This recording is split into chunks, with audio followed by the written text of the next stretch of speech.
So I'm going to go through a few slides and give not any attempt at a comprehensive coverage of what is now a very complicated, variegated, busy space called sustainable finance. I want to draw a few things from the inquiry that Sabina has already mentioned, and then also perhaps highlight a few sort of hotspots. I want to give you sort of good news and bad news, and I don't want you to become optimistic or pessimistic, just sort of stay calm and sort of figure out where we are in this journey. So the first thing I have to figure out is how to make this thing work. Okay, so we all sort of understand the global challenge. We can describe it in a load of different ways. Everybody has slightly different numbers, and there's only one piece I'm really going to focus on, which is not what one does with carbon prices or how you roll out renewable energy, but what you do with finance, how finance itself needs to change. And in many ways, that's what brings us all here today. There may be folks here who are doctors or who build buildings or who plant trees or who fix bodies that are ill, but most of us are in the finance business. And so we're trying to understand how we need to change, not only how something out there needs to change.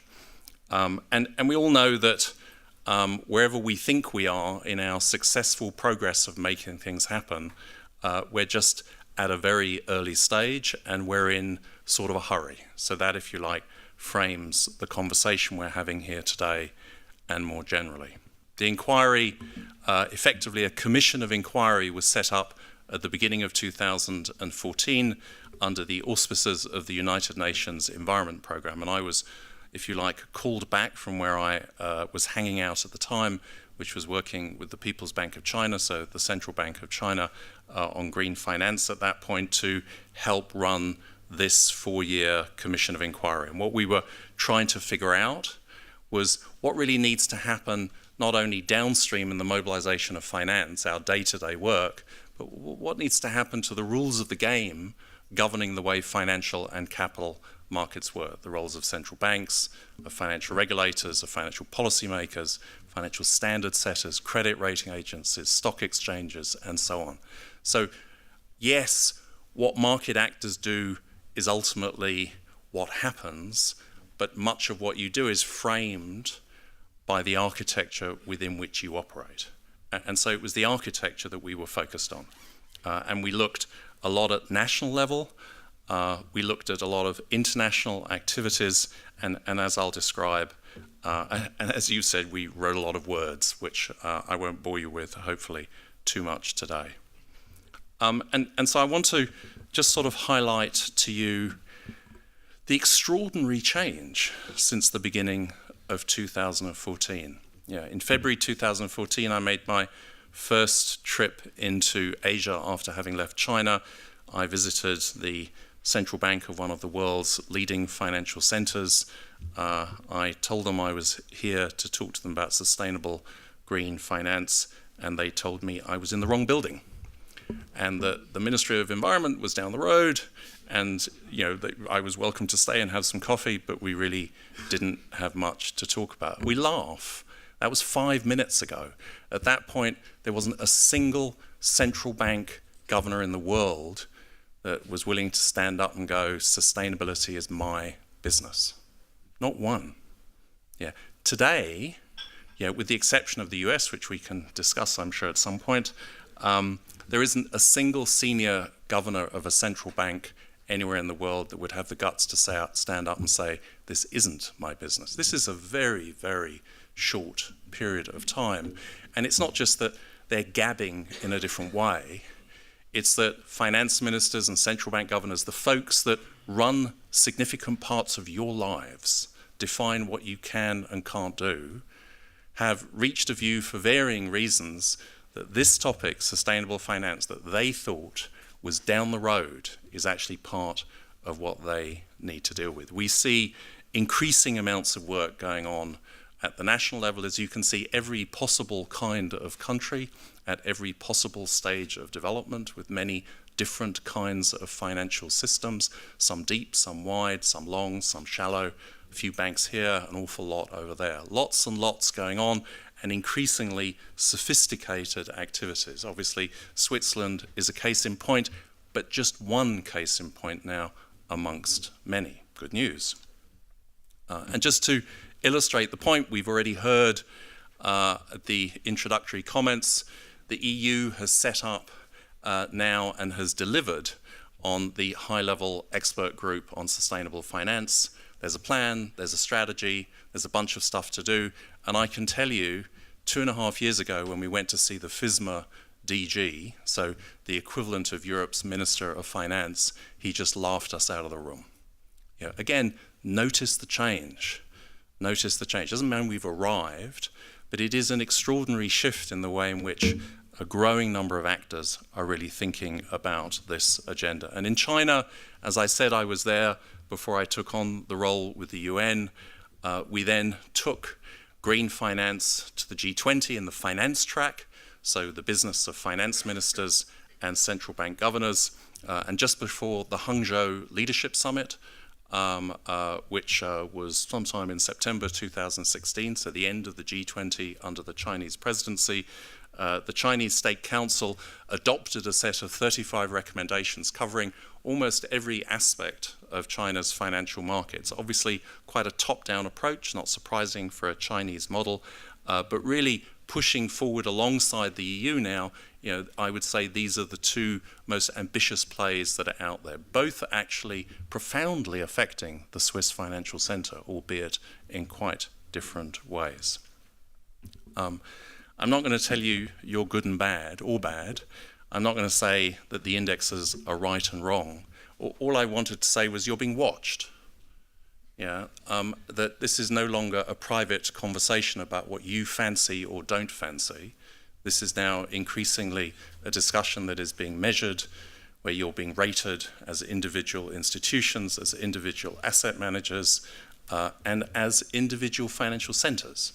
Yeah, and that's a good thing, not a bad thing. Not because every metric is right and every ranking is correct, but because we begin to see the calibration of performance not only at the individual portfolio level, but really looking at the way in which financial centres as a whole are progressing, which of course one needs to look at if one wants to understand architectural issues as well as the activities of individual market actors.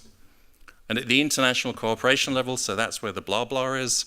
I've already mentioned the G20. After China, it moved to Germany. After Germany, it moved to Argentina, which is where we are today.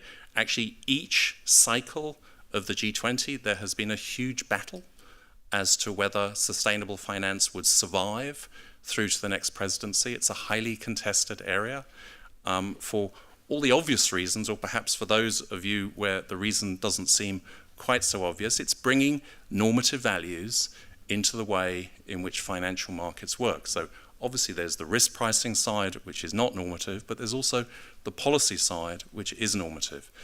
And of course, as we know, particularly since the mid-70s, regulators, central banks and so on have found it, should we say, difficult to handle the interface between their job, which is a regulatory job, market efficiency, integrity and so on, and a policy job, what's important to a country and what needs to kind of connect the two together. And so there's been huge tension within the G20 as to whether sustainability and finance really should be connected together, which simply shows that they haven't spent enough time with you.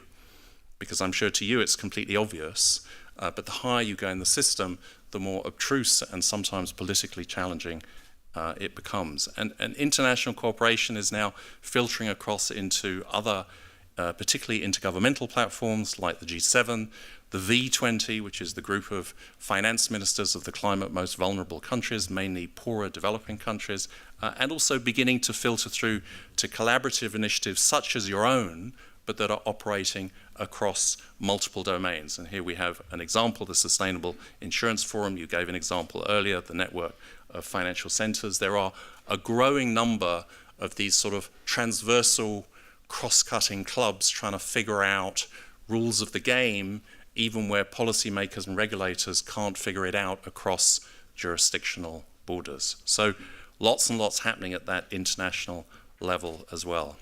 And then for most of you, as I can see from the invitation list or the participation list, you're in the market, which doesn't mean you're not interested in the policy and regulatory stuff, but of course it does mean that you're interested in what's happening in the market.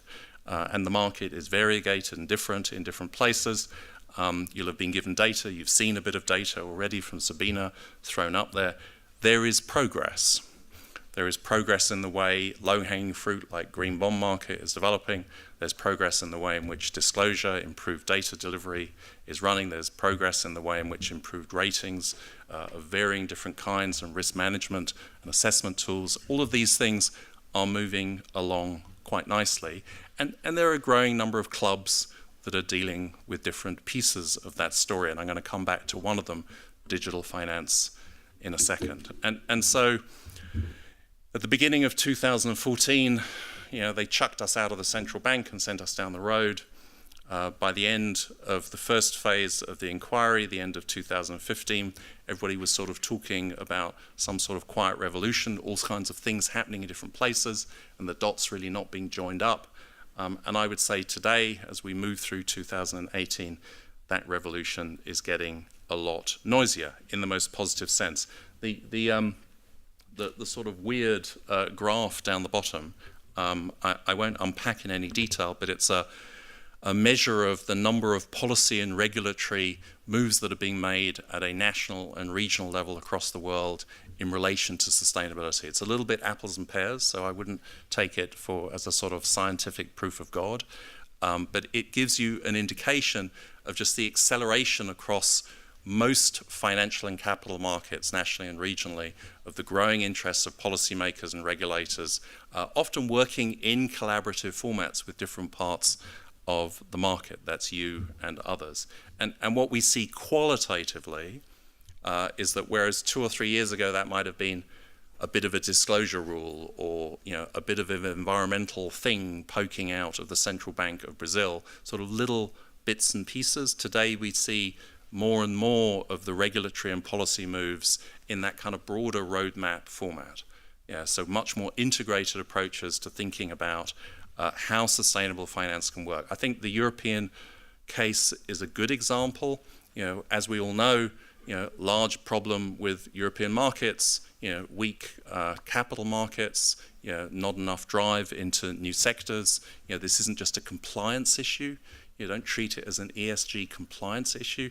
This is how we can revitalize European capital markets in particular to become more sensitized to a new generation of opportunities as we transition in the real economy towards sustainable development. And I would emphasize, as one sort of tends to get a bit lost in discussions about metrics and standards and rules and compliance and what you shouldn't do in order to be the right guy, the nice guy, the best risk-priced approach to life, is that ultimately most of this is about realigning the flow of finance towards the new economy, even although that clearly involves us unlocking from more problematic parts of the old economy. And so this is the bit where I don't want you to be pessimistic or optimistic, but nice and relaxed and balanced. We're making progress, but it bears absolutely no relationship to where we need to be. And I am far from a monger of doom. I think I'm simply sharing a few facts. That whichever way you look at it, we're doing some great stuff, and if we keep doing more of the same, we're not going to get anywhere. Now, that may not be true for an individual financial institution that has figured out how to build a business model in this area, and all power to you. But to the extent that you're interested in the bigger picture, and you understand sustainable finance not just being another suite of products and services, but something that has a broader meaning, without which we're here under rather cynical pretensions, we're simply not making the progress that's needed. And so one has to both get on with one's daily job, go home to one's family, do all the things that one does normally on a Monday, Tuesday through to Sunday, as well as stepping back and asking, well, if this is all very well but not really getting the job done, is there anything one can do to sort of up the game? And I think, Sabina, that's part of what these collective associations and networks are for. both to help on the practical day-to-day and also figure out what those more ambitious plays might be. Just a case in point. Yeah, most of you will know what the Belt and Road is. It's China's play, largely pushed by large-scale infrastructure investment. It's the largest single flow of infrastructure financing investment in history. It's like the Marshall Plan on steroids. It covers a huge swath of the planet. It covers a huge swath of population.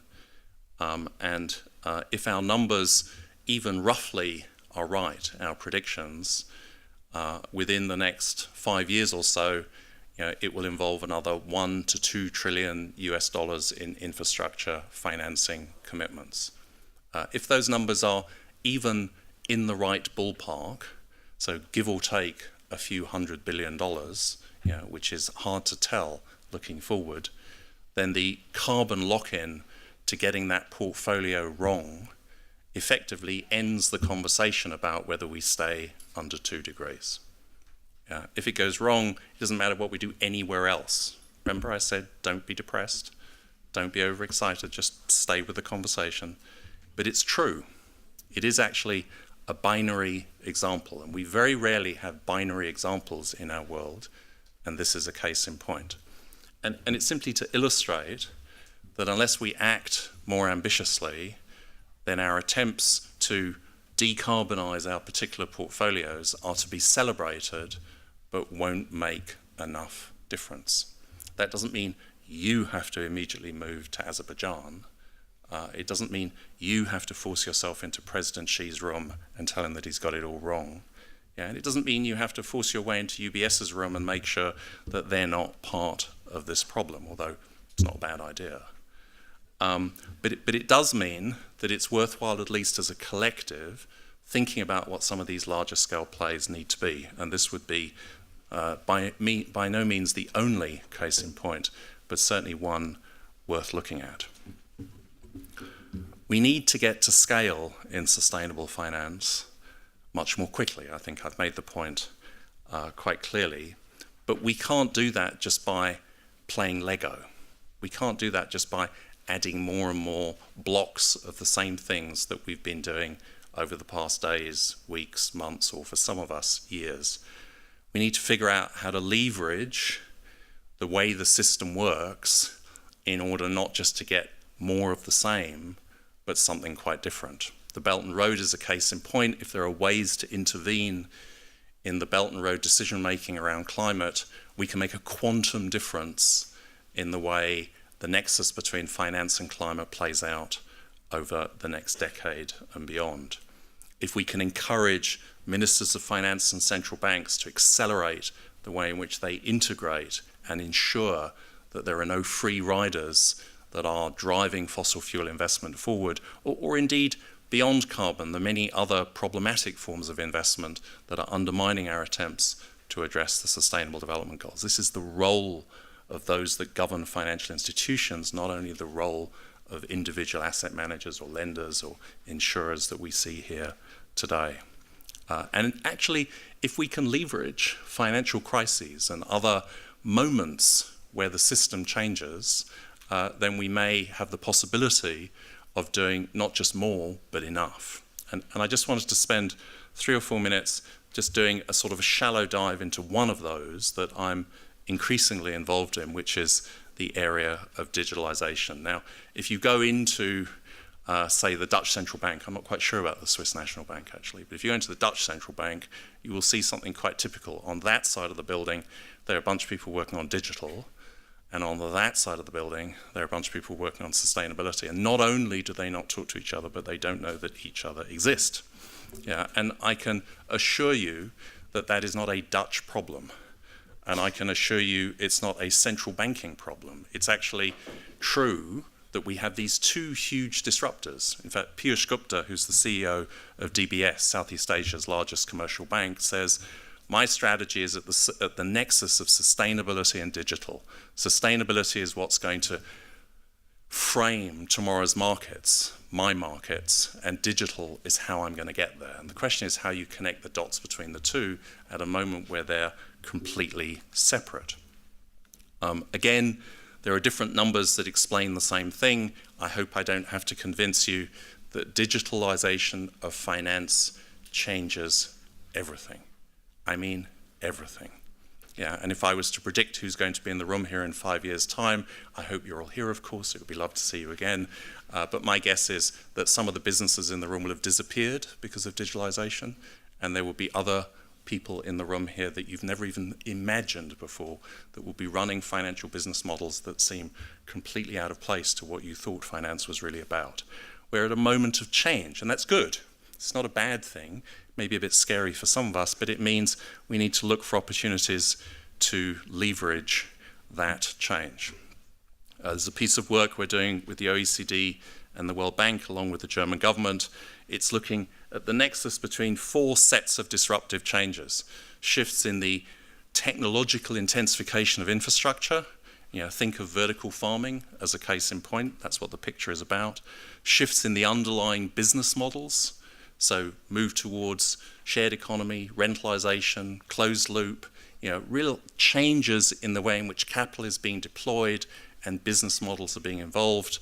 And then going down, changes in the way digital finance play a role in financing a new generation of infrastructure that is being driven by a new set of business models. Our imagination that infrastructure are large multi-billion-dollar lumps of concrete is not going to be very relevant in the years going forward. We're into a very different infratech generation of technology, and that offers a whole lot of new opportunities for innovations in the financial sector to invest in what could be and should be climate smart infrastructure. Second example, Ant Financial Services, that I would hope most of you know. It's the company that's going to eat most of your lunch going forward. It's the world's largest pure-play digital finance company. It's a spin-out of Alibaba. It incorporates Alipay.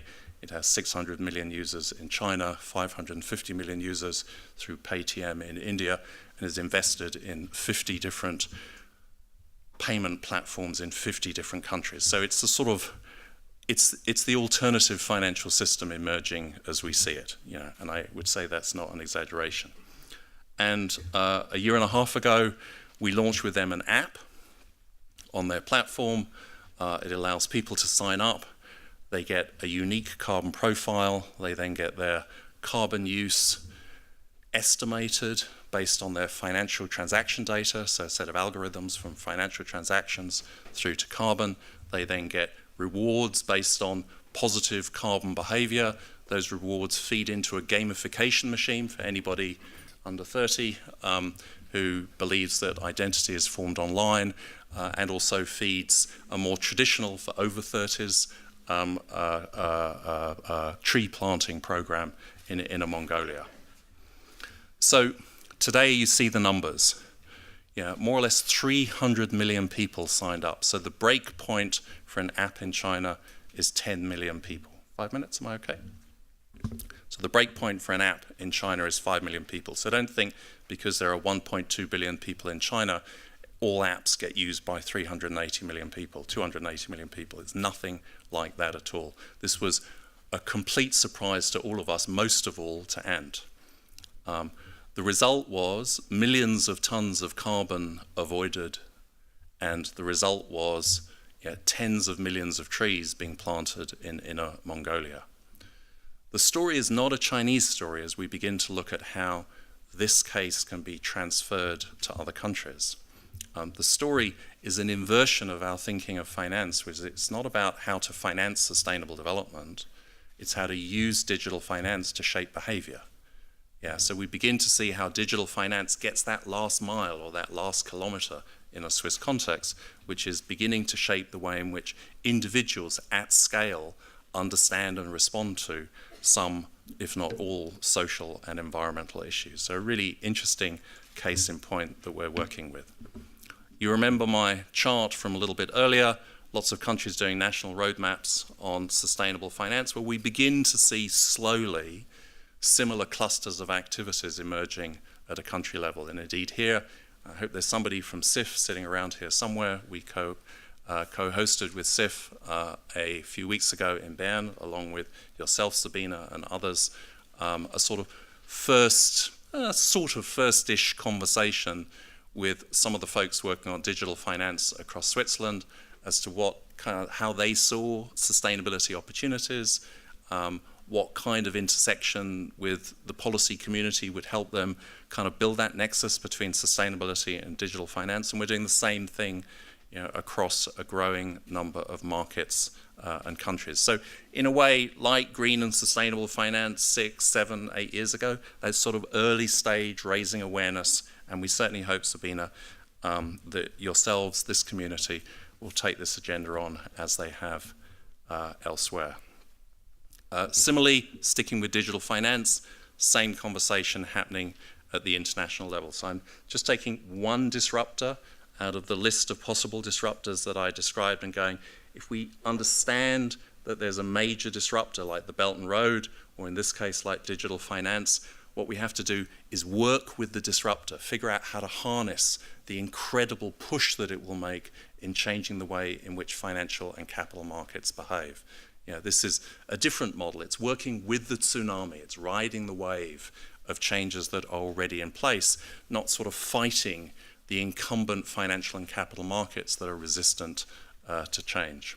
And so similarly at the country level, at the market innovation level, citizen influencing level, and also at the international cooperation level, that we're beginning to build an architecture of interventions, mobilizing different actors, mobilizing different parts of the existing community that are interested in the digital finance, and figuring how we can ride the digital finance disruption process in supporting a quantum change in the way in which we work around different aspects of sustainable finance. Just a couple more slides and I'm done. So yes, what you do counts, goes without saying, and what you do in aggregate counts, and you need to do more. But in addition to that, we need to figure out how to leverage these sorts of disruptions through collective action. And that's something Switzerland has taken on quite early on. In fact, Switzerland was the Swiss government was the first supporter of the UNEP Inquiry, the Commission of Inquiry, and we ran sort of parallel and intersecting, Sabina, with your shop, as you recall, for the first couple of years of your development, as well as the first couple of years of our development. These are just a few of the interventions we think can make a difference. There are obviously others as well, and there will be ones perhaps that are specific in a Swiss context and of specific relevance to Swiss actors in the market and elsewhere. So in conclusion, we're doing well. If I compare where we are to the beginning of 2014, let alone back into the dark ages before that, the conversation about sustainable finance and its traction in financial markets simply looks completely different today, and that is a very short period of time. And we should celebrate that without reservation. And at the same time, accept that it's just not going to get the job done. Whether you look at climate, or whether you look at multiple other aspects of the Sustainable Development Goals. It may work as a business model for you, but it won't work as a business model for the global community, or protect the biosystem on which your business model ultimately depends. So we need to figure out how to get those scale activities in place. I've illustrated a little bit with the Belt and Road, a bit with digital finance, but the scale opportunities differ from place to place. And I think, I would almost, I'm tempted to irritate you by saying it's incumbent on you, it's your responsibility to figure out what the scale opportunities are for the Swiss financial community. Thank you very much indeed.